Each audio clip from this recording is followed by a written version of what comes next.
કોંગ્રેસના રાષ્ટ્રીય પ્રમુખ મલ્લિકાર્જુન ખડગેએ ગુજરાતીઓ માટે અભણ અને મૂર્ખ જેવા શબ્દોનો પ્રયોગ કરતા વિવાદ સર્જાયો છે।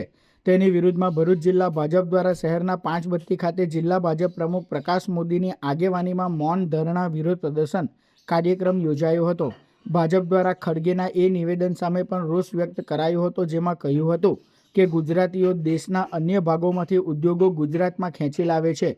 ભરૂચ જિલ્લા ભાજપના આગેવાનોએ સ્પષ્ટ કર્યું કે જ્યાં સુધી મલ્લિકાર્જુન ખડગે ગુજરાત અને ગુજરાતીઓના અપમાન બદલ માફી નહીં માગે ત્યાં સુધી તેમનો વિરોધ ચાલુ રહેશે।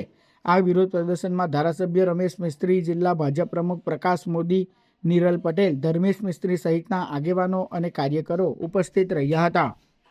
અશિક્ષિત છે, મૂર્ખ છે, આવા જે શબ્દોનો ઉચ્ચાર કર્યો છે એ ગુજરાતની અસ્મિતા ઉપર ઉઠારા ઘાટ જેવો છે।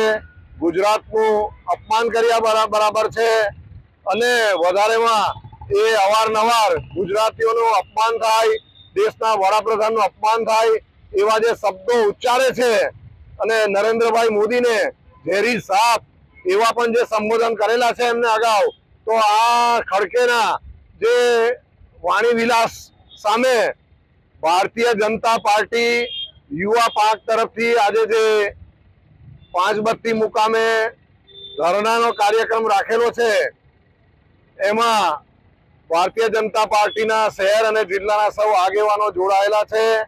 અમે કોંગ્રેસના પ્રમુખના આવા નિવેદનને સખત શબ્દોમાં વખોડી કાઢીએ છીએ અને કોઈ પણ સંજોગોમાં સાંખી લઈએ નહીં।